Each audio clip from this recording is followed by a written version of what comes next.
क्या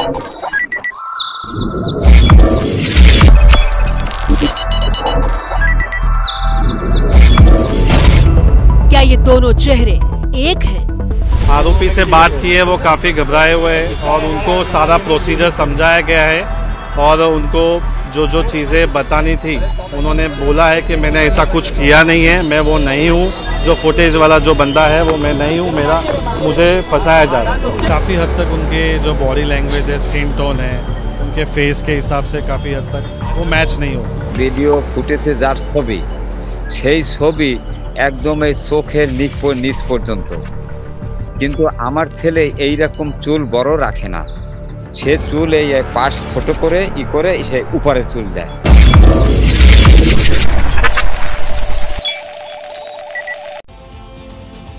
सैफ अली खान पर हमले मामले में आरोपी पुलिस की गिरफ्त में आ चुका है, लेकिन इस बात पर बहस छिड़ी हुई है कि जो आरोपी पकड़ा गया है वो असली है या फिर कोई और है। आरोपी के वकील ने एबीपी न्यूज से बात करते हुए कहा कि आरोपी और सीसीटीवी में कैद हुआ चेहरा आपस में मेल नहीं खाता। और हैरान कर देने वाली बात तो ये है कि सीसीटीवी वाले शख्स और पकड़े गए आरोपी के चेहरे का मिलान अभी बाकी है, यानी कि कई सवाल अभी भी बाकी है।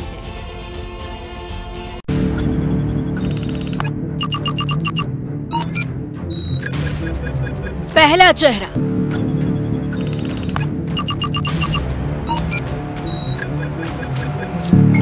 दूसरा चेहरा। क्या ये दोनों चेहरे वाकई एक हैं? क्या इन दोनों चेहरों की कदकाठी एक है? क्या दोनों ही शख्स एक है जिसने 15 फरवरी की रात सैफ अली खान के घर के भीतर घुसकर चाकू से वार किए थे?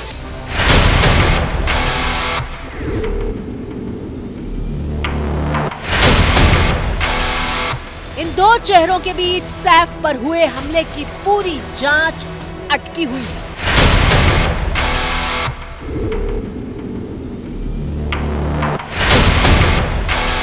पंद्रह जनवरी की रात सैफ अली खान पर हमला हुआ था और उसी रात सीसीटीवी कैमरे में हमलावर का ये चेहरा दिखाई दिया था।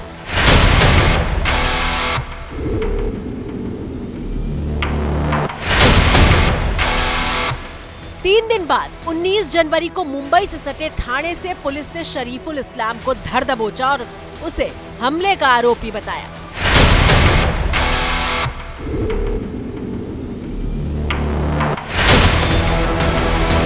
लेकिन ये दोनों तस्वीरें जब सामने आई तो सबसे पहले सोशल मीडिया पर लोगों ने दावा किया कि ये चेहरे तो एक है ही नहीं।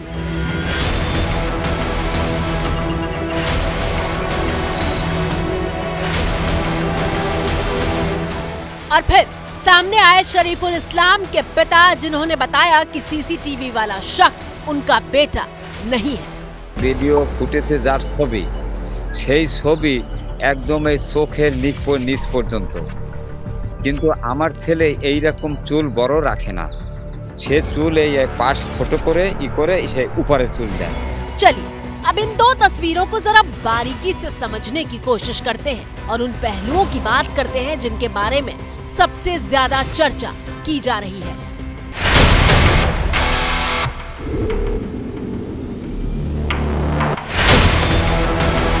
पहला फर्क, दो चेहरों के बीच सबसे पहला फर्क माथे को लेकर बताया जा रहा है।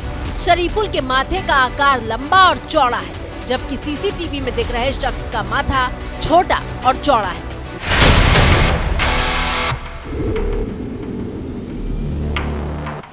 दूसरा फर्क, शरीफुल की आंखें बादाम आकार की हैं, जबकि सीसीटीवी वाले शख्स की आंखें गोल हैं।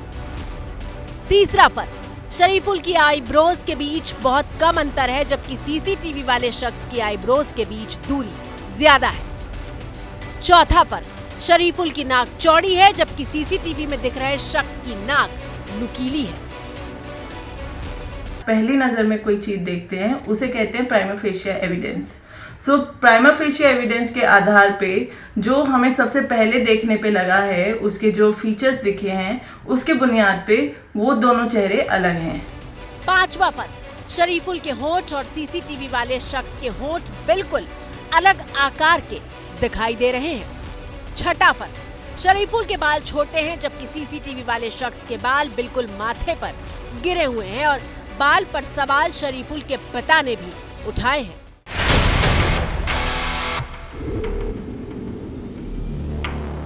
ভিডিও ফুটেজে যার ছবি সেই ছবি একদম এই চোখের নিচ পর্যন্ত, কিন্তু আমার ছেলে এই রকম চুল বড় রাখে না, সে চুল এই পাশ ছোট করে সে উপরে চুল দেয়। हालांकि बाल वाली थ्योरी पर यह सामने आया था कि आरोपी ने सैलून में बाल कटवाए थे और पुलिस ने सैलून के मालिक का बयान भी दर्ज कर लिया है। लेकिन सवाल यह है कि क्या बालों में कलर भी करवाया गया?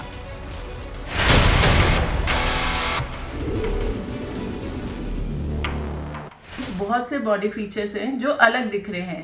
इन बॉडी फीचर्स को जो अगर हम साइंटिफिक टर्म में बात करें तो इन्हें हम कहते हैं सोमेटोस्कोपिक कंपैरिजन।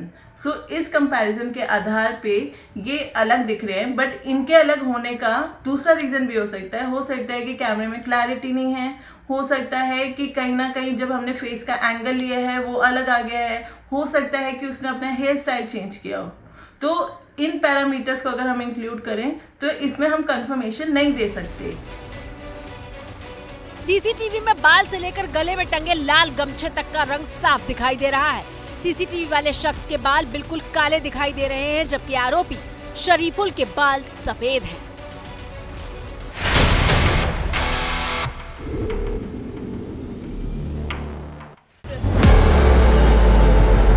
मुंबई पुलिस ने शुक्रवार को आरोपी को बांद्रा कोर्ट में पेश किया और कोर्ट ने आरोपी शरीफुल को 29 जनवरी तक पुलिस हिरासत में भेज दिया है।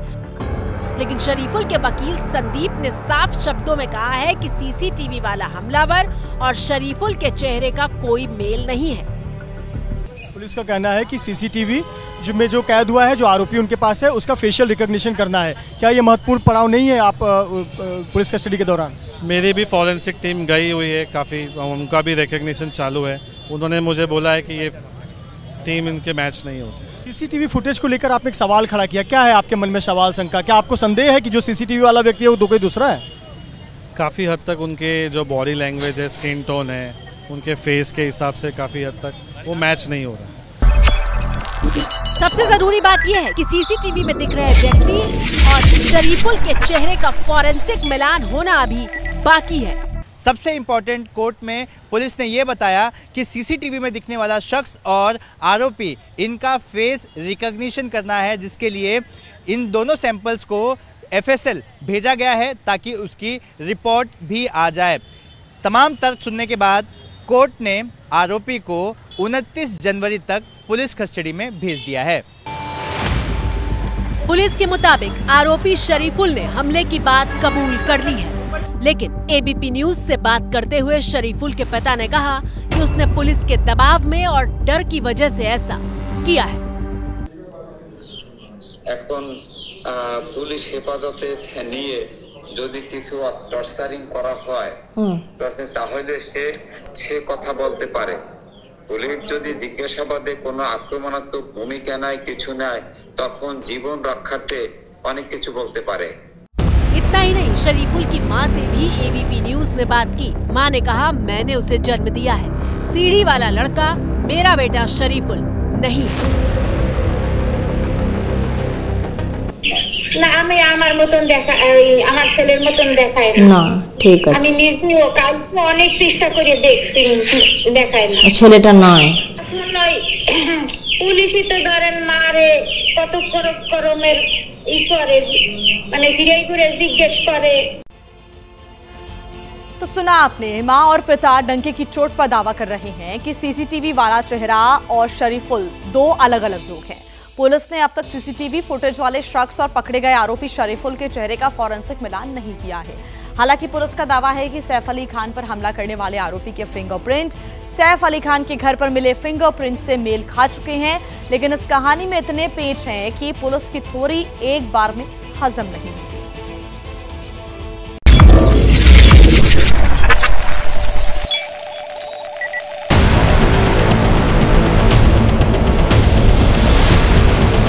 मुंबई का बांद्रा बेहद पॉश इलाका माना जाता है और बांद्रा के इस पॉश इलाके में ये वो सद्गुरु शरण अपार्टमेंट है जिसमें सैफ और करीना कपूर रहते हैं।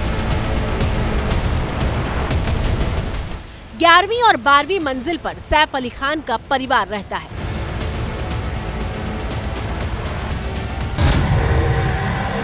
ग्यारहवीं मंजिल पर 3 बेडरूम है, जिसमें से एक बेडरूम में करीना और सैफ रहते हैं।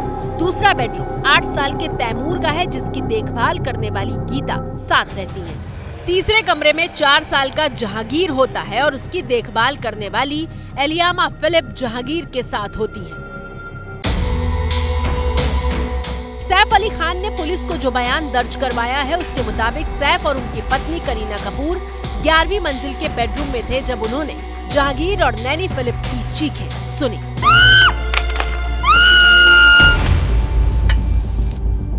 बयान के मुताबिक आवाज सुनते ही सैफ अली खान और करीना जेह के कमरे की तरफ भागे, जहां उन्होंने हमलावर को देखा। उस वक्त सैफ अली खान का छोटा बेटा रो रहा था। सैफ अली खान ने हमलावर को रोकने की कोशिश की, लेकिन दोनों के बीच में हाथापाई हुई। अपने आप को छुड़ाने के लिए हमलावर ने चाकू से सैफ अली खान की पीठ, गर्दन और हाथ पर हमला कर दिया।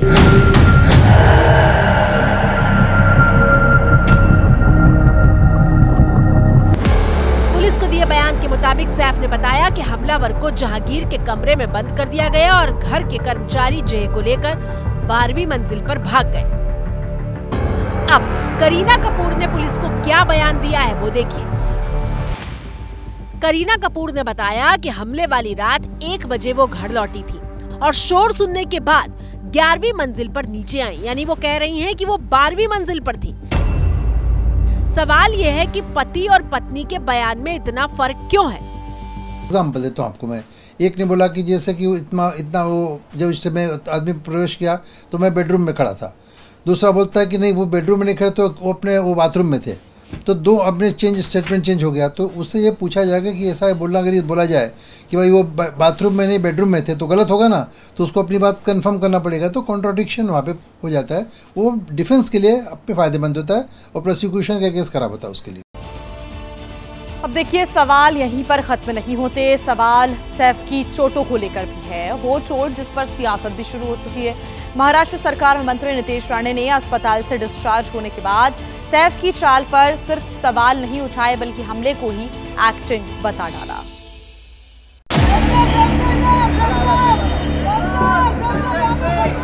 हमले के पूरे 5 दिन बाद सैफ अली खान जब लीलावती अस्पताल से बिल्कुल हीरो वाले स्टाइल में वॉक करते नजर आए तो खलबली मच गई। सवाल शुरू हो गए और मुंबई की राजनीतिक दुनिया के चेहरों ने बयानों के बम फोड़ दिए। जब सैफ अली खान 4 दिन के अंदर उछलते कूदते आ जाते हैं, तब हमारे मन में सवाल उठता है कि भाई सचमुच क्या हुआ। सैफ जब घर लौटे तो उनकी पीठ पर और गले तक सफेद पट्टी थी और उनके हाथ में एक बैंडेज था, लेकिन उनकी चाल पर सवाल नहीं रुके। तो एवढा तो असा बाहेरून चालत होता, मला संशय राहिला का घरात चाकू मारला की ह्यांनी कुठेतरी असंच ऍक्टिंग करून बाहेर निघाला, असं टुन टुन टुन करून नाचतंय ते। दरअसल डॉक्टरों ने भी बताया था कि सैफ अली खान जब अस्पताल पहुंचे तो लहूलुहान थे। उनकी पीठ में चाकू का 2.5 इंच लंबा यह हिस्सा घुसा हुआ था।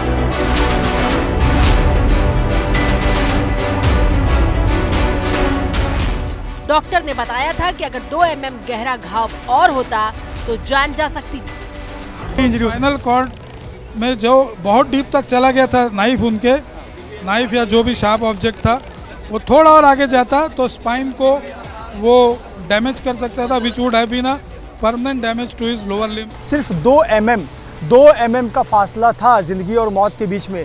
जो स्पाइनल कॉर्ड में ये इंजरी थी, स्पाइनल कॉर्ड का जो फ्लूइड था वो बाहर आ रहा था। यानी अगर आप सिर्फ जो स्पाइनल कॉर्ड होता है लगभग उसे उस हथियार ने टच कर दिया था।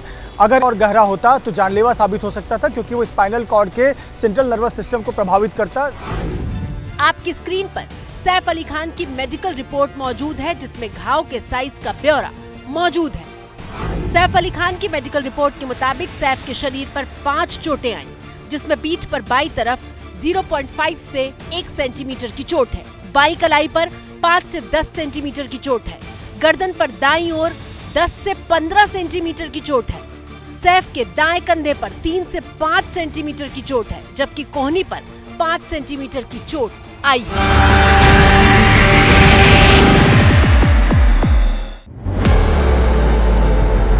हमने सैफ की मेडिकल रिपोर्ट के आधार पर डॉक्टर से पूछा कि क्या ये मुमकिन है कि इतनी चोटें जिसके शरीर में हो और इतनी बड़ी हो, वो न सिर्फ 5 दिन के भीतर अस्पताल से ठीक होकर वापस लौट सकता है, बल्कि इतने इत्मीनान से चल सकता है जैसे कुछ हुआ ही ना हो। इनके केस में गर्दन में इंजरी हुई है, लेकिन वो गुत्थम गुत्थी में चाकू अंदर नहीं गया और रगड़ता हुआ निकल गया, तो लंबी लंबी इंजरीज हुई हैं, लंबे लंबे लेसरेटेड वुंड हुए। शायद वो डीप उतने नहीं होंगे। अगर एक आध वुंड डीप भी है तो वहाँ पे कोई वाइटल पार्ट नहीं कटा होगा। एक तो मसला ये हो गया कि इंजरी किस तरह की है। दूसरा, आजकल आपने देखा होगा कि पहले के समय में कोई सर्जरी होती थी तो अमूमन 7 से 10 दिन का हॉस्पिटल का स्टे होता था। 10 दिन के बाद आदमी घर पर आता था। अब जितनी भी बड़ी बड़ी सर्जरी हो रही हैं उसमें 1 दिन से लेके 3, 4, 5 दिन में हॉस्पिटल से डिस्चार्ज कर देते हैं।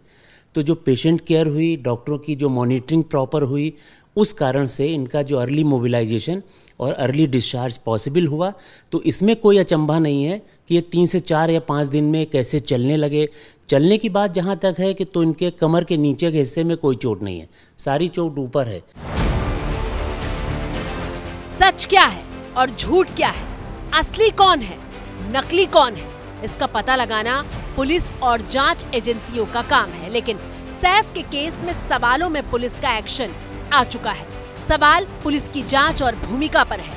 ऐसे में जो सवाल उठ रहे हैं उनका जवाब मिलेगा भी या नहीं, इसको लेकर सस्पेंस है।